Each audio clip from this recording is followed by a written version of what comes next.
대한민국 사망 원인 2위, 심뇌혈관 질환입니다. 매년 5만 명 이상이 혈관이 막혀서 쓰러집니다.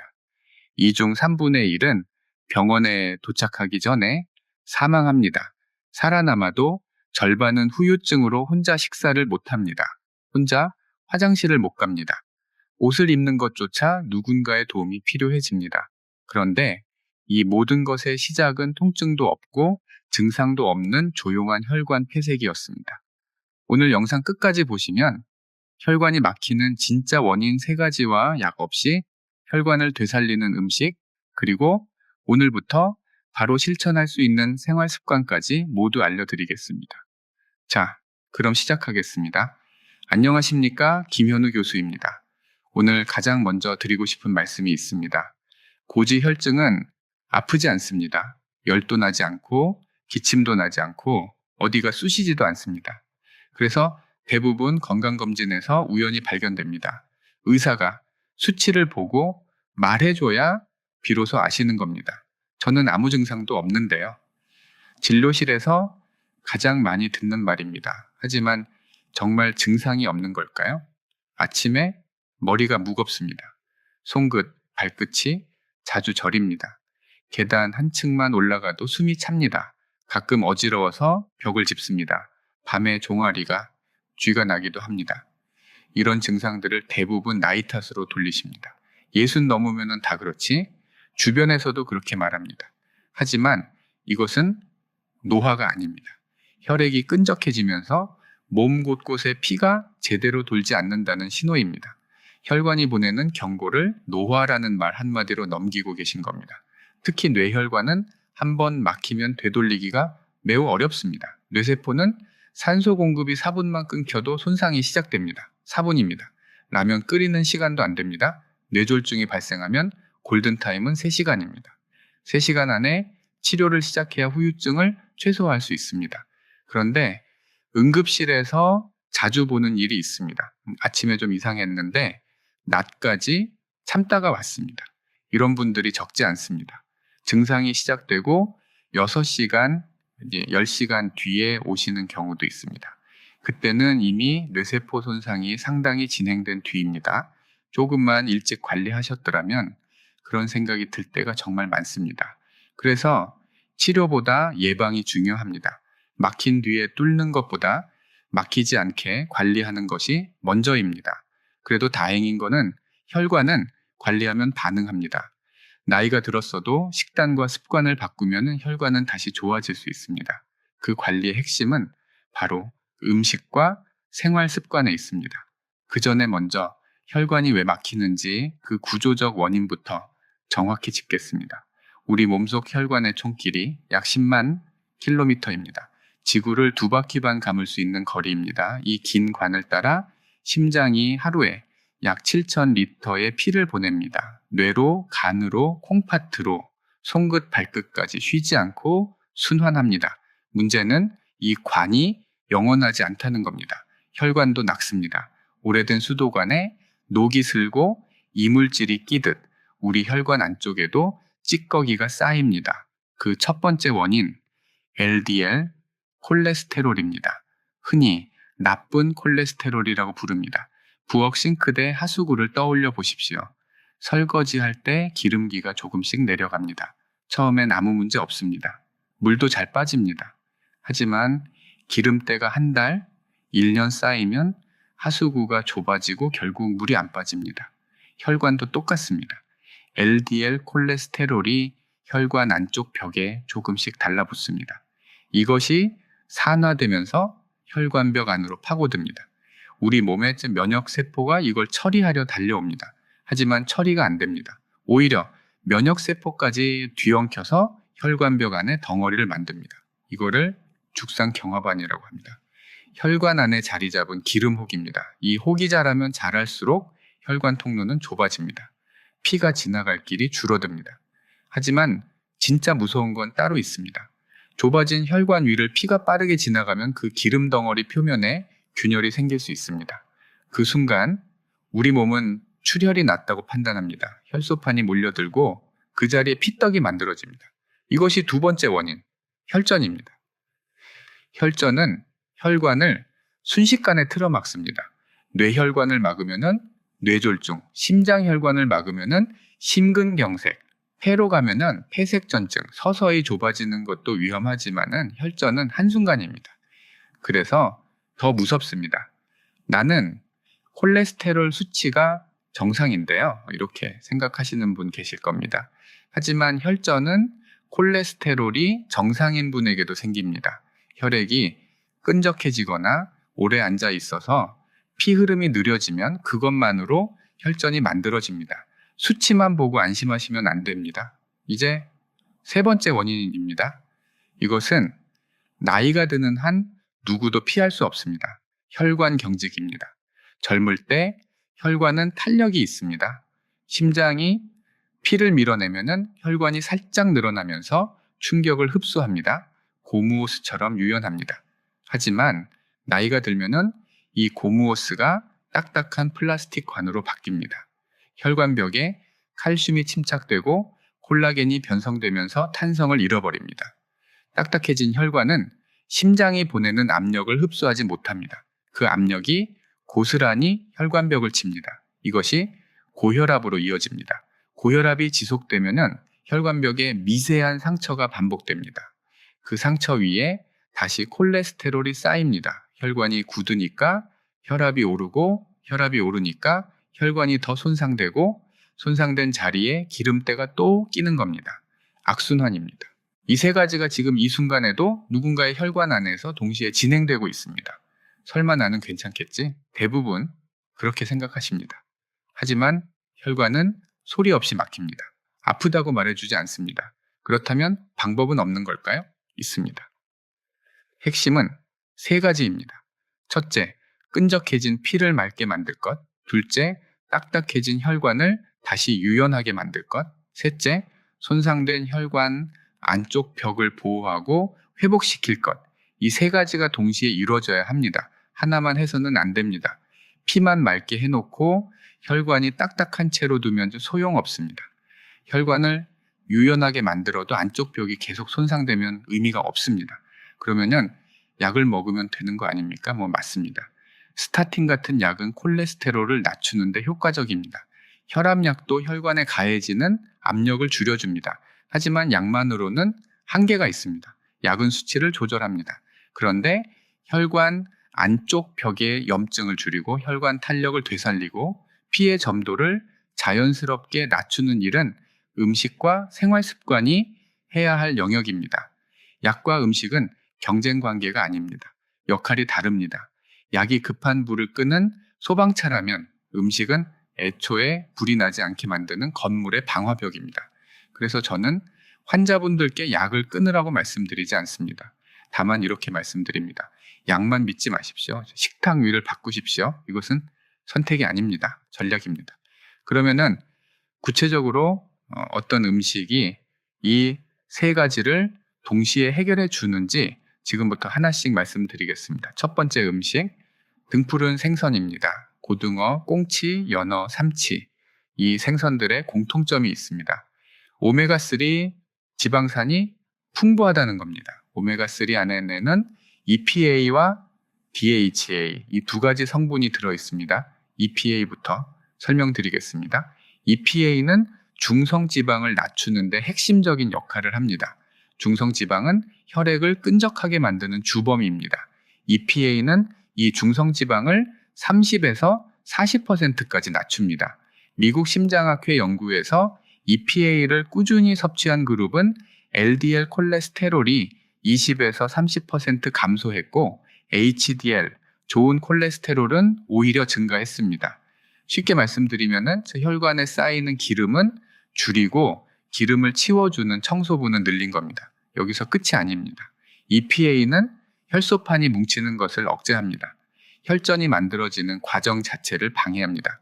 피를 맑게 하고 기름때를 줄이고 혈전까지 예방합니다. 다음은 DHA입니다.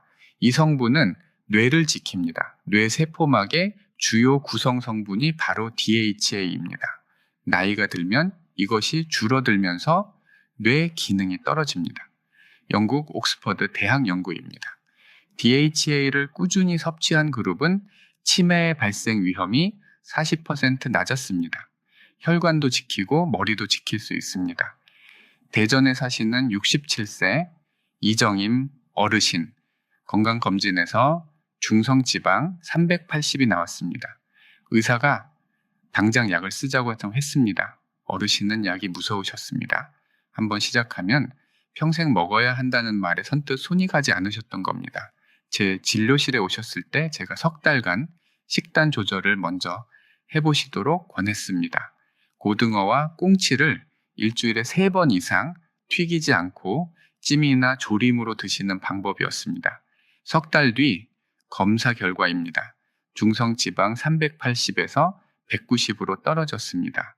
혈압도 160에 95에서 130에 85로 안정됐습니다.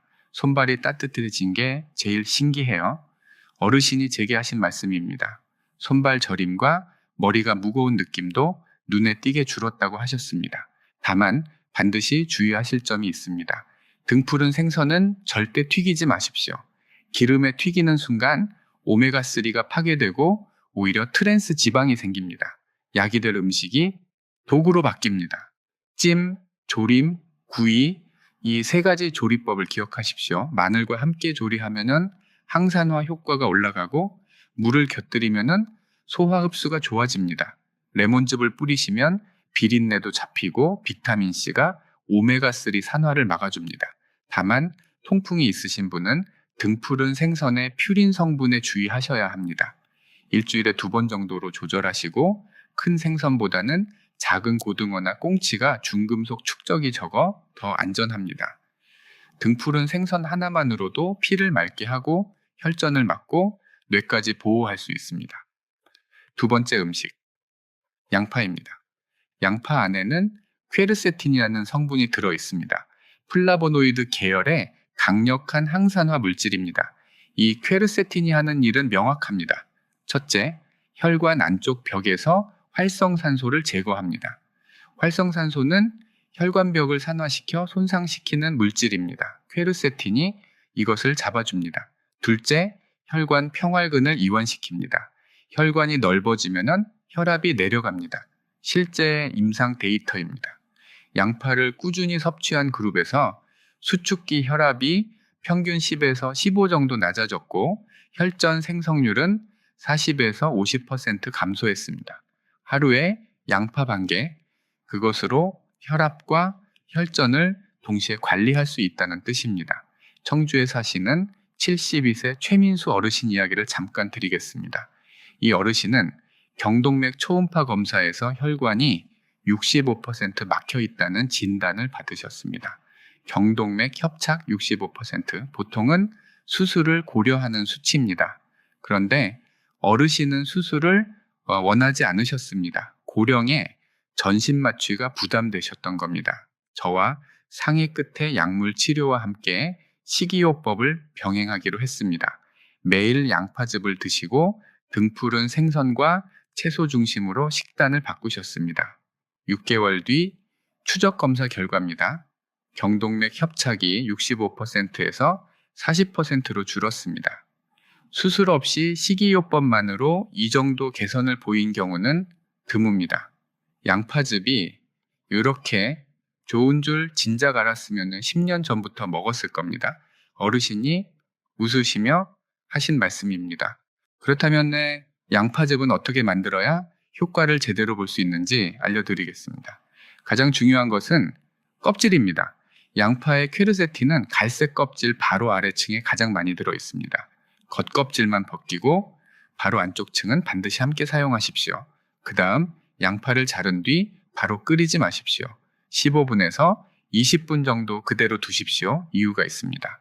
양파 세포가 잘리면 알리신이라는 성분이 만들어집니다. 이 알리신은 공기 중에 노출되어야 활성화됩니다. 자르자마자 바로 가열하면 이 성분이 제대로 생성되지 않습니다. 충분히 기다린 뒤에 물을 넣고 약불에서 20분에서 30분 천천히 끓여주시면 됩니다. 양파즙이 부담스러우신 분은 볶음이나 구이로 드셔도 괜찮습니다. 다만 고온에서 오래 볶으면 퀘르세틴이 파괴될 수 있으니 중불리해서 가볍게 조리하시는 게 좋습니다. 주의하실 분이 계십니다. 위장이 약하신 분은 생양파를 많이 드시면 속이 쓰릴 수 있습니다. 익혀서 드시면 자극이 줄어듭니다. 그리고 아스피린이나 항혈소판제를 드시는 분, 양파도 혈소판 응집을 억제하는 작용이 있기 때문에 과다 섭취하시면 출혈 위험이 높아질 수 있습니다. 하루 반개에서 1개 이내로 조절하시고 담당 의사와 반드시 상의하십시오. 이제 세 번째 음식을 말씀드리겠습니다. 이 음식은 의외라고 느끼실 수 있습니다. 혈관에 나쁘다고 오해받아 온 식품이기 때문입니다. 달걀입니다. 정확히는 달걀 흰자입니다. 달걀이 콜레스테롤을 올리는 거 아닙니까? 이렇게 생각하시는 분 많습니다. 구분이 필요합니다. 콜레스테롤은 노른자에 들어 있습니다. 흰자에는 콜레스테롤이 없습니다. 지방도 없습니다. 흰자는 순수한 고단백 식품입니다. 한 개당 약 3.5g의 단백질이 들어있고 필수 아미노산 구성이 거의 완벽합니다. 이 아미노산이 중요한 이유가 있습니다. 간에서 지방을 분해하고 대사하는 과정에 단백질이 필수적으로 필요합니다. 단백질이 부족하면 간이 지방을 제대로 처리하지 못합니다. 처리 못한 지방이 혈중으로 나가 LDL 콜레스테롤을 올립니다. 단백질을 충분히 공급해주면 간의 지방 대사가 정상적으로 돌아갑니다. 미국 심장학회 연구 결과입니다. 달걀 흰자를 꾸준히 섭취한 그룹에서 LDL 콜레스테롤이 15에서 20% 감소했고 HDL은 10% 증가했습니다. 나쁜 콜레스테롤은 내리고 좋은 콜레스테롤은 올렸습니다. 성남에 사시는 63세 박은경 어르신, 총 콜레스테롤 280, LDL이 190이었습니다. 계단만 올라가도 숨이 차고 오후만 되면 온몸이 무거워서 소파에서 일어나기가 힘드셨다고 합니다. 이 어르신에게 매일 아침 삶은 달걀 흰자 2개와 가벼운 채소 식단을 권했습니다. 넉 달 뒤 결과입니다. 총 콜레스테롤 280에서 220, LDL 190에서 130으로 내려왔습니다. 어르신이 가장 먼저 느끼신 변화는 숫자가 아니었습니다. 아침에 일어나는 게 가벼워졌어요. 계단도 쉬지 않고 올라갑니다. 몸이 먼저 반응한 겁니다. 달걀 흰자는 삶거나 찜으로 드시는 것이 가장 좋습니다. 계란찜, 샐러드, 달걀국, 조리법이 간단해서 매일 드시기 부담이 없습니다. 적정 섭취량은 하루 2개에서 3개입니다. 다만 신장 질환이 있으신 분은 단백질 섭취량에 제한이 있을 수 있으니 담당 의사와 상의 후에 드시기 바랍니다. 그리고 노른자를 완전히 배제할 필요는 없습니다. 노른자에는 비타민 D, 비타민 B12, 콜린 같은 영양소가 풍부합니다. 일주일에 2-3개 정도는 노른자를 포함해서 드셔도 무방합니다. 지금까지 혈관을 살리는 음식을 말씀드렸습니다. 그런데 아무리 좋은 음식을 드셔도 혈관을 망치는 음식을 함께 드시면 효과가 사라집니다. 어떤 음식이 혈관을 망치는지 지금부터 정확히 짚겠습니다. 첫째, 트랜스 지방입니다. 트랜스 지방은 인공적으로 만들어진 지방입니다. 마가린, 쇼트닝, 튀김 기름에 많습니다. 편의점에서 쉽게 사는 과자, 패스트푸드 감자튀김, 빵집의 크루아상이나 파이, 이런 음식에 트랜스 지방이 숨어 있습니다. 도넛 한 개에 트랜스 지방이 3g에서 5g 들어 있습니다. 세계보건기구 일일 권고량이 2g입니다. 도넛 하나로 이미 초과합니다. 트랜스 지방은 LDL 콜레스테롤을 올리고 HDL 콜레스테롤은 낮춥니다. 나쁜 건 올리고 좋은 건 내리는 혈관의 가장 해로운 조합입니다. 둘째, 포화지방입니다. 삼겹살, 버터, 크림, 이런 음식에 기름을 상온에 두면 하얗게 굳는 것을 보신 적 있으실 겁니다. 삼겹살 구워 드신 뒤 프라이팬을 보십시오. 하얀 기름이 굳어 있습니다. 그것이 혈관 안에서도 비슷한 일을 한다고 생각하시면 됩니다. 천에서도 마찬가지입니다. 포화지방은 1036.5 돼서도 완전히 녹지 않고 끈적한 상태를 유지합니다. 이것이 혈관 안쪽에 달라붙습니다. 불포화 지방이 흐르는 물이라면 포화 지방은 굳어가는 기름입니다. 셋째, 나트륨입니다. 짠 음식을 많이 드시면 혈액 속 나트륨 농도가 올라갑니다. 몸은 이 농도를 맞추기 위해 수분을 끌어들입니다. 혈액량이 늘어납니다. 혈관 안에 피가 더 많아지면 벽에 가해지는 압력도 커집니다. 이것이 반복되면 혈관벽이 두꺼워지고 탄력을 잃습니다. 국물 한 그릇에 나트륨이 하루 권장량의 절반 이상 들어있는 경우가 많습니다. 김치찌개, 라면, 된장국, 매일 드시는 국물 요리가 매일 혈관벽을 두껍게 만들고 있을 수 있습니다. 국물을 남기는 것만으로도 나트륨 섭취를 크게 줄일 수 있습니다. 넷째, 설탕입니다. 특히 액상과당이 문제입니다. 음료수, 과일 주스, 달콤한 커피, 이런 음료를 마시면 혈당이 급격히 올라갑니다. 혈당이 치솟으면은 혈관 안쪽에 염증 반응이 일어납니다. 이 염증이 혈관벽을 손상시키고 간에서는 남은 당분을 중성지방으로 바꿉니다. 달콤한 음료 한 잔이 혈관 염증과 중성지방 증가를 동시에 일으킵니다. 나는 음식을 좀 갈려 먹는 편인데 그렇게 생각하시는 분도 계실 겁니다. 하지만 아침에 드시는 커피 믹스 한 잔 설탕이 12g 들어 있습니다. 식사 후 습관적으로 드시는 과일 주스 한 잔 액상과당이 25g이 넘습니다. 하루 3잔이면 각설탕 15개를 먹는 것과 같습니다. 이것들이 매일 쌓이면 혈관에는 적지 않은 부담이 됩니다. 그렇다면 이런 음식을 끊으면 실제로 몸에 어떤 변화가 오는지 타임라인으로 말씀드리겠습니다. 일주일, 혈압이 안정되기 시작합니다. 나트륨과 포화지방 섭취가 줄면서 혈관에 가해지는 압력이 낮아집니다. 아침에 얼굴이 덜 붓고 발목 부기가 빠지는 것을 느끼실 수 있습니다. 2주일, 단맛에 대한 욕구가 줄어듭니다. 미각이 서서히 회복됩니다. 이전에는 싱겁게 느꼈던 음식이 제 맛으로 느껴지기 시작합니다.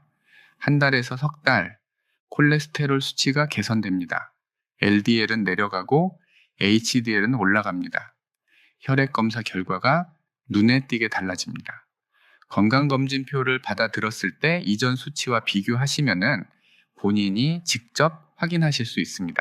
그때 비로소 실감하시는 분들이 많습니다. 6개월에서 1년, 심혈관 질환 발생 위험이 50% 이상 감소합니다. 혈관 탄력이 돌아오기 시작하고 같은 거리를 걸어도 숨이 덜 찹니다. 몸이 가볍다는 말이 실감나는 시점입니다. 1년이면 혈관 나이가 바뀝니다. 이것은 기대가 아니라 임상 데이터입니다. 몸 나이가 10년 젊어졌다고 표현해도 과장이 아닙니다. 음식을 바꾸는 것, 그것이 혈관을 살리는 첫 번째 전략이었습니다. 이제 두 번째 전략을 말씀드리겠습니다. 생활 습관입니다. 음식이 혈관에 좋은 재료를 공급하는 거라면은 생활 습관은 그 재료가 제대로 작동하게 만드는 환경입니다. 이 둘은 따로 움직이지 않습니다. 5가지를 말씀드리겠습니다. 첫째, 매일 30분 걷기입니다. 미국 심장학회 연구에서 하루 30분 이상 걷는 사람은 심혈관 질환 위험이 30% 낮았습니다. 빠르게 뛰실 필요 없습니다. 옆 사람과 대화할 수 있을 정도의 속도, 약간 숨이 차는 정도면 충분합니다. 걸으면 혈액순환이 좋아지고 혈관 안쪽에서 산화질소가 분비됩니다. 이 산화질소가 혈관을 넓히고 탄력을 유지시켜줍니다. 아파트 단지를 한 바퀴 도는 것, 가까운 공원까지 왕복하는 것, 그 정도면 30분이 됩니다. 둘째, 물입니다. 하루 1.5리터에서 2리터. 한 번에 많이 드시는 것보다 조금씩 나눠서 드시는 게 중요합니다. 아침에 일어나자마자 한 잔, 식사 30분 전에 한 잔, 잠자리에 들기 1시간 전에 한 잔. 수분이 부족하면 혈액이 진해집니다. 혈액이 진해지면 끈적해지면 혈전이 생기기 쉬워집니다. 물 한 잔이 혈전을 예방합니다. 셋째, 목과 어깨 스트레칭입니다. 경동맥은 목을 지나 뇌로 올라갑니다. 목과 어깨 근육이 경직되면 혈관도 함께 눌립니다. 뇌로 가는 혈류가 줄어듭니다. 텔레비전을 오래 보시거나 같은 자세로 앉아 계신 분들이 머리가 멍하고 무거운 느낌을 받는 이유 중 하나가 바로 이것입니다. 아침 저녁으로 목을 천천히 돌리고 어깨를 으쓱했다 내리는 동작을 10회씩만 반복하십시오. 이것만으로도 뇌혈류가 개선됩니다. 넷째, 스트레스 관리입니다. 스트레스를 받으면 이 코르티솔이라는 호르몬이 분비됩니다. 코르티솔은 혈압을 올리고 혈당을 높이고 혈관벽에 염증을 유발합니다. 만성 스트레스 상태가 지속되면은 혈관은 매일 공격을 받는 셈입니다. 걱정이 많아서 잠을 못 이루고 사소한 일에 짜증이 올라오고 가슴이 답답한 날이 잦다면은 코르티솔이 높은 상태일 가능성이 있습니다. 깊은 호흡을 하루 3번, 코로 내쉬고 들이쉬고 입으로 8세고 내쉽니다. 이것만으로도 코르티솔 수치가 낮아진다는 연구 결과가 있습니다. 다섯째, 수면입니다. 하루 7시간에서 8시간, 특히 밤 10시에서 새벽 2시가 중요합니다. 이 시간대에 성장 호르몬이 분비되고 손상된 혈관벽의 회복이 이루어집니다. 수면이 부족하면은 혈관이 회복할 시간을 빼앗기는 겁니다. 실제로 수면 시간이 6시간 미만인 사람은 7시간 이상 자는 사람에 비해 심혈관 질환 위험이 20% 이상 높다는 연구 결과가 있습니다. 낮에 아무리 좋은 음식을 드셔도 밤에 혈관이 회복되지 않으면 다음날 다시 원점입니다. 잠이 보약이라는 말, 혈관에는 그 말이 그대로 적용됩니다. 지금 본인의 생활 습관을 돌아보십시오. 5가지 중 몇 가지나 지키고 계십니까? 전부 다 완벽하게 하실 필요는 없습니다. 오늘부터 한 가지만 시작하시면 됩니다. 그 한 가지가 혈관을 바꾸는 시작점이 됩니다. 마지막으로 반드시 기억하셔야 할 것을 말씀드리겠습니다. 뇌졸중 응급 증상 6가지입니다. 한쪽 얼굴이 처진다. 한쪽 팔다리에 힘이 빠진다. 말이 어눌해진다. 갑자기 심한 두통이 온다. 한쪽 눈이 안 보인다. 걸을 때 중심을 못 잡는다. 이 중 하나라도 나타나면 즉시 119에 전화하십시오. 뇌졸중은 발생 후 3시간이 골든타임입니다. 1분이 늦어질 때마다 뇌세포 190만 개가 죽습니다. 응급실에서 수없이 보았습니다. 30분 차이로 걸어서 퇴원한 분이 계시고 30분 차이로 휠체어에 앉게 된 분이 계십니다. 증상이 나타났을 때 좀 쉬면 괜찮아지겠지 하고 기다리지 마십시오. 그 판단이 가장 위험합니다. 오늘 영상에서 말씀드린 것들 어려운 것은 하나도 없습니다. 오늘 저녁 식탁에 고등어 한 토막 올려보십시오. 내일 아침 물 한 잔부터 시작하십시오. 그것이면 충분합니다. 혈관은 지금 이 순간에도 묵묵히 일하고 있습니다. 당신이 잠든 사이에도 쉬지 않고 피를 보내고 있습니다. 그 혈관에게 오늘부터 조금만 더 신경 써 주십시오. 나이는 숫자일 뿐입니다. 혈관은 다시 젊어질 수 있습니다. 오늘 영상이 도움이 되셨다면 댓글에 실천이라고 2글자 남겨주십시오. 그것이 오늘부터 시작하겠다는 본인과의 약속이 됩니다. 그리고 주변에 혈압이 높으신 분, 콜레스테롤이 걱정되시는 분이 계시다면 이 영상을 꼭 공유해 주십시오. 오늘도 끝까지 함께 해주셔서 감사합니다. 건강하십시오.